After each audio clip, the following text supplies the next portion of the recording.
Salut tout le monde, vous le savez sans doute, je suis un grand fan d'Astérix et Obélix Mission Cléopâtre. C'est même de là que vient le nom de la chaîne. Le mec s'appelle On. Il dit et comme il avait un phare. Il dit c'est le pharaon.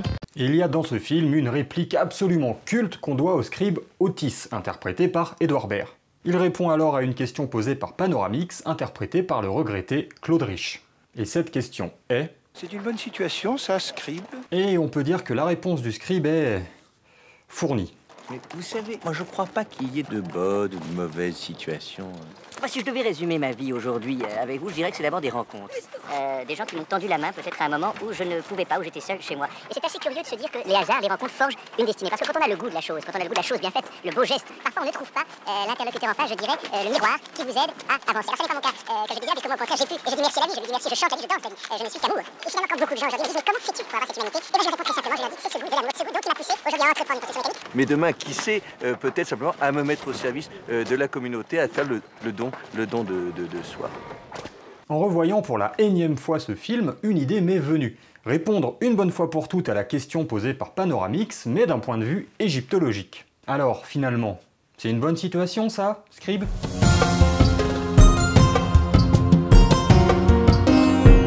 Avant de commencer, je précise que ce script repose en grande partie sur l'excellent livre de Chloé Ragazzoli, une égyptologue parisienne. Je vous recommande chaleureusement ce livre parce qu'il est certes un peu technique, mais très complet et d'une rare érudition. Et je précise que c'est pas du tout un partenariat ou un placement de produit, c'est juste un livre que j'ai beaucoup aimé et qui m'a vachement servi.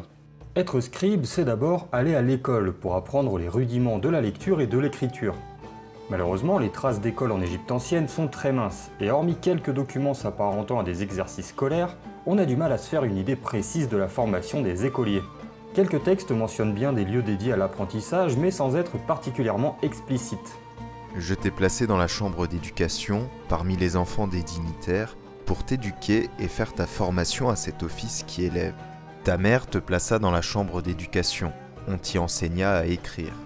D'ailleurs, les maigres traces que nous possédons d'école ne remontent qu'au Moyen Empire et se trouvent à proximité du palais royal. Les élèves entraient dans ces chambres d'éducation autour de 6 ans et commençaient par 4 années de formation de base, formation suivie d'au moins 5 années supplémentaires d'une sorte d'apprentissage avant d'intégrer officiellement l'administration. Lors de cet apprentissage, le jeune scribe n'est plus un écolier mais un bureaucrate en devenir, un sheriha pour reprendre l'expression égyptienne, c'est-à-dire une sorte d'adjoint pour un scribe plus expérimenté. Les jeunes scribes commençaient par apprendre l'hiératique, écriture cursive de l'administration, de la littérature et du quotidien en général.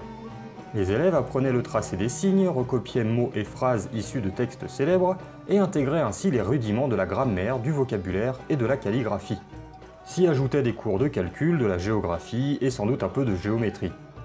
Parmi les grands textes formateurs, on trouve la Kémite, ou Somme, ensemble d'extraits de célèbres compositions littéraires égyptiennes que les écoliers devaient apprendre et recopier afin de se former à l'écriture et de se composer une culture littéraire indispensable. Certains élèves pouvaient compléter leur formation dans une maison de vie, où ils se spécialisaient dans la rédaction de traités médicaux ou théologiques. Ces maisons de vie étaient rattachées à des temples et pouvaient également posséder des bibliothèques. La plupart des scribes ne connaissaient que l'écriture hiératique et ne possédaient probablement que de maigres rudiments en hiéroglyphes. En effet, l'apprentissage des hiéroglyphes était réservé à une petite partie des lettrés, notamment les très hauts dignitaires et les prêtres dits lecteurs, qui rédigeaient et récitaient les formules funéraires rituelles. Néanmoins, certains textes font de la connaissance des hiéroglyphes un prérequis de la fonction scribale. Tu dois être compétent dans les paroles divines. Les mauvais élèves étaient sévèrement punis, puisqu'ils pouvaient être battus par leur maître, ce que les textes présentent comme une technique pédagogique majeure. Être battu à l'école nous est profitable. Tu as battu mon dos, et c'est dans mon oreille que ton enseignement est rentré. C'est d'ailleurs sur le dos que les anciens Égyptiens plaçaient, métaphoriquement bien sûr, l'oreille de l'étudiant. L'oreille du jeune pousse sur le dos, nous dit le papyrus Anastasie III. C'est pourquoi battre le dos de l'élève était censé mieux faire rentrer l'enseignement dans sa petite caboche. Le classificateur même du verbe seba, enseigner, c'est-à-dire l'hiéroglyphe qui indique à quelle catégorie sémantique le mot appartient, figure un homme frappant avec un bâton. Alors certes, ce signe est associé au verbe impliquant une action de manière générale, mais ce n'est sûrement pas un hasard si on le retrouve ici lié à l'enseignement et à ses méthodes. De plus, le jeune apprenti est parfois comparé à divers animaux, sur l'indiscipline dont il fait preuve. Tu es comme un âne qui prend des coups. Tu es plus mauvais qu'une oie. Tu es pire que le bubal dans le désert qui passe sa vie à bouger. J'ai plus besoin de toi. T'es un enfant gâché. T'es une merde. En bref, l'élève est un animal sauvage qu'il faut dompter et domestiquer par l'éducation. Faire de lui un scribe revient donc à l'inscrire dans une certaine humanité, le faire sortir du chaos pour l'intégrer à l'ordre. Je reviendrai sur ce point un peu plus loin. Une fois le jeune scribe formé et intégré à la bureaucratie sous l'autorité d'un maître, il reçoit son matériel pour commencer à exercer.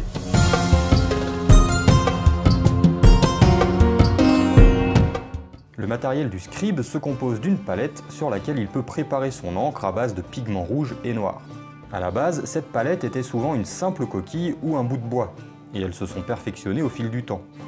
S'y ajoute un pinceau pour écrire et un petit pot d'eau pour humidifier le pinceau et le nettoyer, en plus de diluer les pigments de couleur. Ces éléments sont ceux qui composent l'hiéroglyphe même servant à noter le nom Zesh, scribe. Ce même mot signifie également écrire et peindre. Dans l'iconographie, la première représentation connue du matériel de scribe se trouve dans la tombe Désirée, à Saqqara, de la 3e dynastie. L'autre élément essentiel du matériel scribal est le papyrus bien sûr, matériau par excellence pour l'écrit dans tout le bassin méditerranéen antique.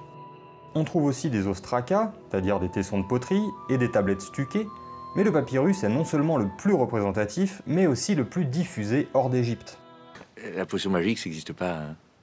C'est dans les papyrus dessinés pour les enfants, on est dans le monde réel là. Cette utilisation du papyrus remonte aux époques les plus anciennes et on a même retrouvé un rouleau de papyrus vierge dans la tombe d'Emaka de la 1re dynastie, à Saqqara. Je ne m'attarde pas sur la fabrication même des feuilles de papyrus, je pense que j'en ferai une petite vidéo un jour. Et pour ne rien vous cacher, on discute d'un épisode justement sur ce sujet avec une autre vidéaste de votre connaissance.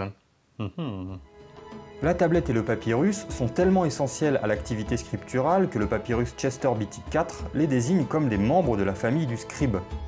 Les scribes ont fait de leur rouleau un prêtre lecteur, de la tablette un fils aimé. Les rouleaux d'enseignement sont leur pyramide, le calame leur petit garçon, la surface de la pierre leur épouse. Outre le matériel, le scribe adopte une position bien précise lorsqu'il travaille.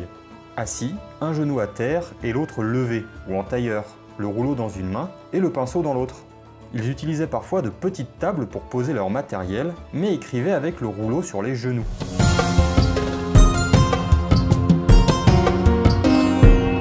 Les tâches assignées aux scribes étaient variées, mais tournaient quand même autour de 2 axes principaux, la comptabilité et la rédaction de textes administratifs. Ainsi, les scribes étaient présents dans tous les compartiments de la société, puisqu'ils devaient notamment faire le compte des récoltes, des animaux chassés et pêchés, des heures travaillées, des vêtements tissés, etc. Cette recension avait pour but de permettre le calcul des taxes que le trésor royal allait prélever sur chaque production.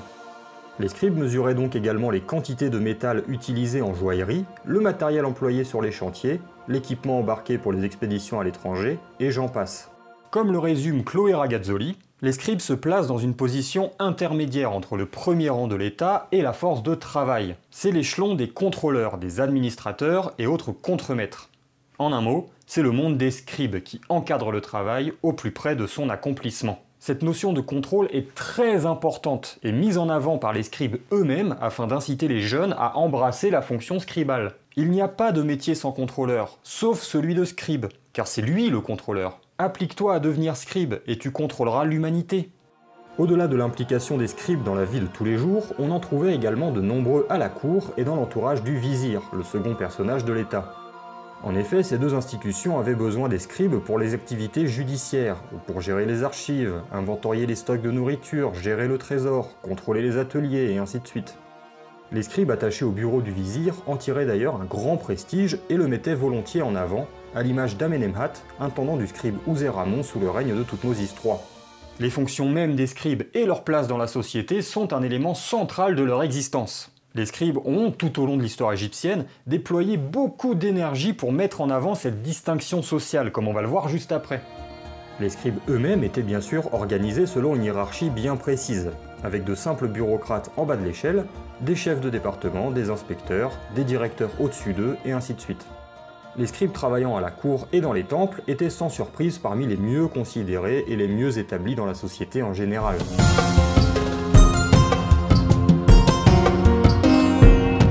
Ce que certains chercheurs nomment littérature scribale ou littérature de scribe est un type de littérature rédigée par les scribes eux-mêmes et destinée à être lue par les scribes. C'est le cas des enseignements, sébaïtes, destinés à expliquer aux jeunes scribes comment se tenir en société, ou comment se comporter pour monter dans l'échelle sociale, voire encore comment parvenir à l'excellence, Iker, qui est l'aboutissement ultime de tout scribe.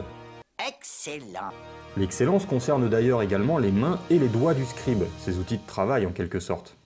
C'est un scribe compétent de ses doigts. Les grands jugent un scribe à sa main. Cette attention portée à l'habileté de la main et des doigts du scribe se retrouve aussi chez les médecins et les prêtres notamment, deux fonctions très respectées auxquelles les scribes n'avaient aucun mal à s'identifier. Parmi tous les textes rédigés par des scribes pour leurs collègues, certains mettent en avant tous les avantages qu'il y a à embrasser la fonction même de scribe.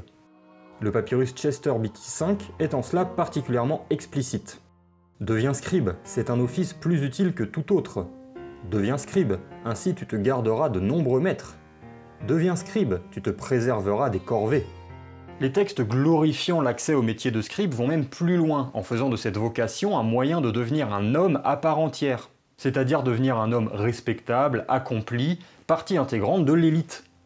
En somme, l'éducation, l'enseignement, c'est apprendre à connaître et respecter la ma'at, le principe d'ordre social, de vérité et de justice.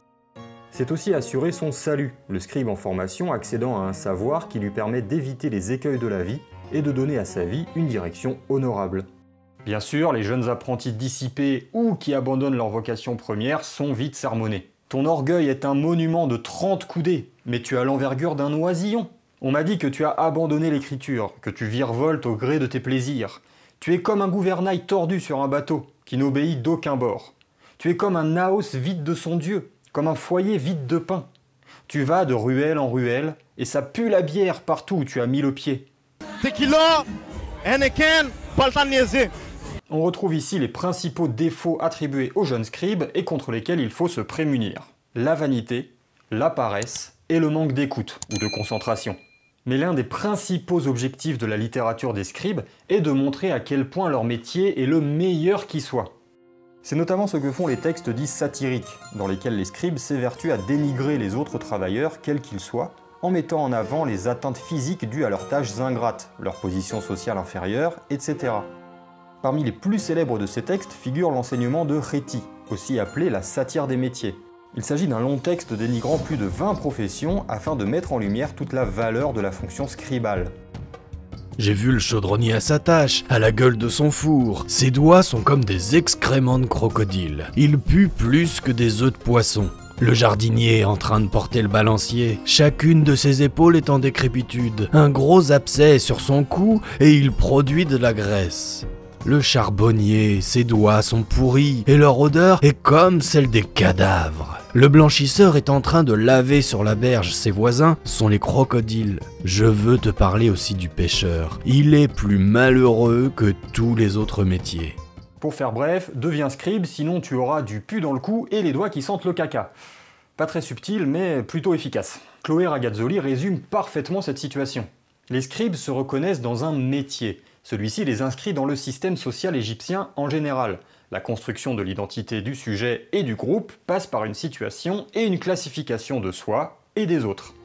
On trouve un procédé équivalent dans l'iconographie funéraire de l'élite. Le propriétaire de la tombe et sa famille sont figurés dans la fleur de l'âge, beaux, bien habillés et bien coiffés, tandis que les travailleurs et les personnages inférieurs en général sont représentés avec des défauts physiques divers. Calvitie, rides, poitrine tombante pour les femmes, maigreur, etc. Dans les deux cas, littérature comme iconographie, l'objectif est clair, renforcer les frontières sociales entre les dominants et leurs subordonnés. Les satires vont même jusqu'à déshumaniser le peuple afin de légitimer la position des puissants, comme si les frontières sociales étaient naturelles dans l'ordre des choses et du monde. C'est pourquoi on trouve de nombreuses métaphores animales dans ces textes, comme on l'a vu précédemment. Mais on peut sans doute aller plus loin que ça dans l'analyse de ces motifs littéraires. En effet, dans de nombreux documents administratifs et comptables, les scribes sont désignés comme membres d'une classe intermédiaire, au même titre que les prêtres, les soldats ou certains artisans très qualifiés comme les sculpteurs et les orfèvres. En bref, les scribes n'appartiennent pas nécessairement à l'élite ni aux sphères sociales les plus élevées. Et c'est peut-être justement du fait de ce statut un peu bâtard qu'ils cherchent à tout prix à se distinguer, à mettre en avant leurs qualités et leurs conditions supérieures qu'ils espèrent voir s'accroître en permanence. Je ne suis pas le petit ver de terre, je suis l'aigle. Ça vous va? On retrouve une idée commune à tous les êtres humains, la peur du peut-être, qui fait détester ou craindre ce qu'on pourrait subir et devenir. C'est par exemple ce que dépeint le groupe IAM dans la chanson Habitude, lorsqu'il parle à travers la bouche d'un sans-abri. Je sais que c'est dur car vous me percevez comme un peut-être, alors c'est presque par instinct que vous tournez la tête. Les compositions littéraires jouent donc beaucoup sur le capital culturel que possèdent les scribes, et qu'ils valorisent à outrance pour accentuer la symbolique de leur fonction et son importance dans la société. Néanmoins, même si la plupart des scribes ne pouvaient pas prétendre appartenir à l'élite à proprement parler, leur qualité de lettrés les plaçait quand même dans les plus hautes strates de la société.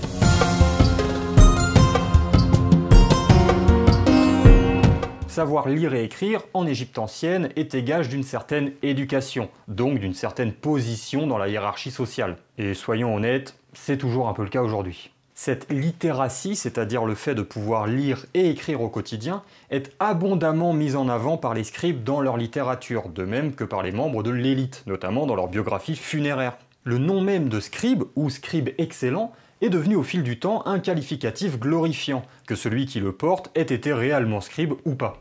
On le voit par exemple dans les graffitis laissés par les visiteurs dans les nécropoles. Le scribe un tel est venu pour voir la tombe de un tel.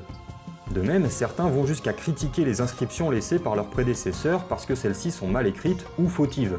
Il est venu le scribe excellent aux doigts excellents, sans égal à Memphis, le scribe Amenemhat. Il dit « Ce n'est pas un scribe qui est venu avant moi, c'est quelqu'un qui n'aurait pas dû rentrer dans ce sanctuaire. Ce que j'ai vu est un scandale, ce ne sont pas des scribes dignes de ce que Thoth a enseigné. » On estime la population lettrée en Égypte ancienne autour de 1% à l'Ancien Empire et aux environs des 5% au Nouvel Empire. Aux époques tardives, ce chiffre a pu monter jusqu'à 10%, mais ça reste une estimation. Pour info, on connaît très peu de femmes scribes, et même aucune à l'Ancien Empire. Au Nouvel Empire est attesté le titre de zéchet, scribès. Mais de ce qu'on sait des femmes auxquelles il était attribué, il semble qu'elles aient plutôt été peintres, voire maquilleuses, qui étaient des postes également très respectés. À la 26e dynastie, une femme nommée Ireteru est désignée sous le titre de Zesh Sehemet, une femme scribe. Mais ces occurrences restent extrêmement rares. Il est très probable que certaines femmes de la haute société aient été lettrées, mais la fonction scribale elle-même est restée durant toute l'histoire égyptienne majoritairement, si ce n'est essentiellement, masculine. Je suis ravi d'avoir une secrétaire aussi jolie. Pardon? Non, je leur dis que je suis ravi d'avoir une secrétaire aussi jolie. Je ne suis pas votre secrétaire.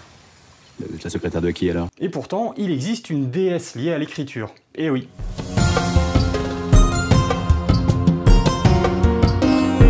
Dès qu'on parle d'écriture et de scribe, on pense tout de suite à Thoth, leur saint patron, si je puis dire.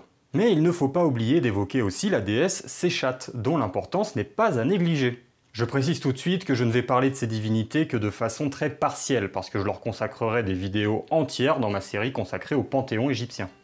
Thoth est un dieu attesté dans les sources égyptiennes dès l'Ancien Empire, d'abord sous forme d'ibis, ou d'homme à tête d'ibis, puis sous forme de babouin un peu plus tard.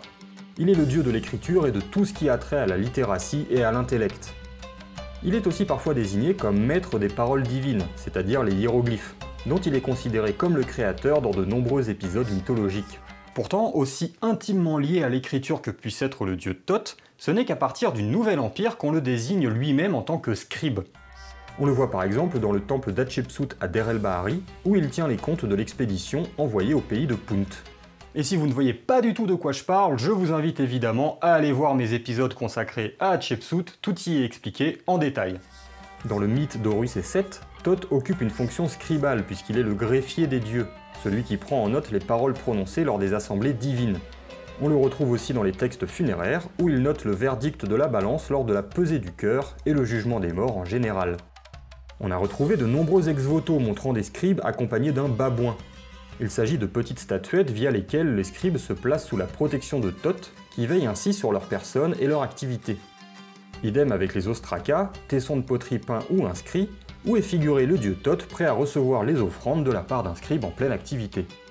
On connaît enfin des prières et des hymnes en l'honneur de Thoth, afin que celui-ci les accompagne dans leur carrière et leur apporte le soutien nécessaire. Viens à moi, Thoth, l'auguste Ibis Thoth, le secrétaire de l'Énéade.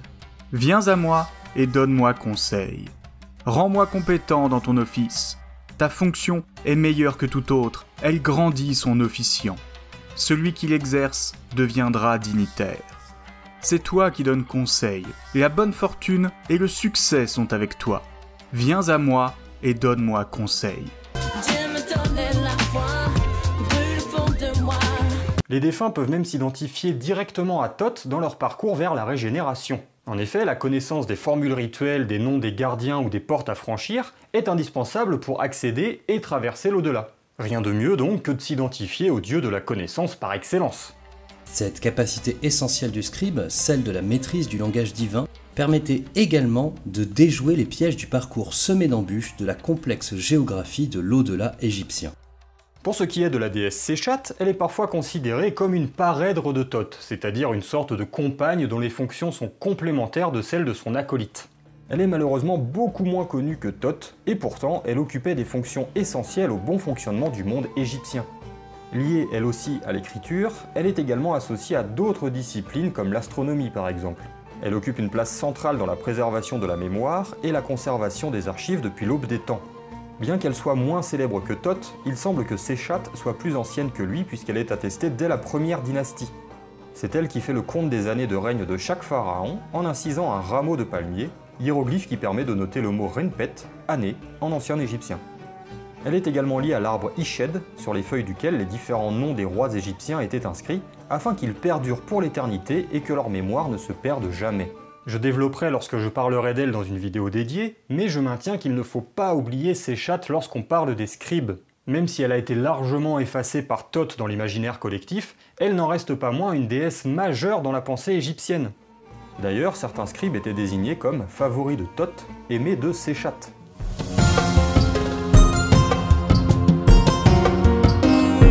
Bon, je crois qu'il va être temps de répondre à la question fatidique. C'est une bonne situation ça, scribe ? Honnêtement, oui, plutôt. Quand Otis nous explique de façon alambiquée qu'il n'y a pas de bonne ou de mauvaise situation, il fait preuve d'un peu de mauvaise foi, ou en tout cas de fausse modestie.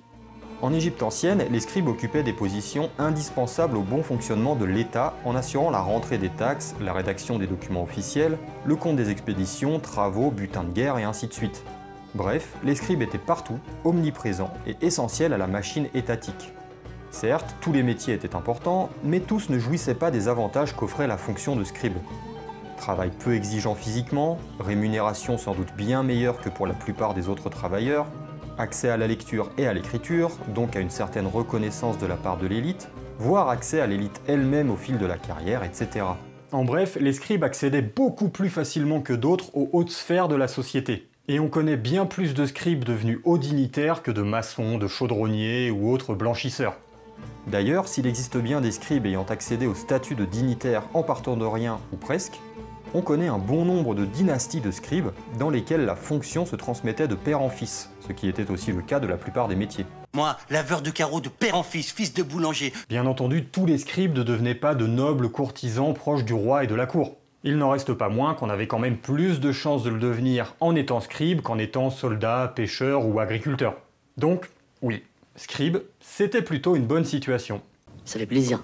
Merci beaucoup d'avoir regardé cette vidéo, j'espère sincèrement qu'elle vous a plu. En tout cas, moi j'ai pris énormément de plaisir à la préparer. Comme d'habitude, un petit like, un petit partage, un petit abonnement, ça fait toujours plaisir. Un grand merci aux copains qui ont bien voulu prêter leur voix pour cet épisode. Toutes leurs chaînes sont dans la description. C'est du travail de très grande qualité, donc allez-y, foncez. On se retrouve très vite pour la suite de nos aventures. À la prochaine.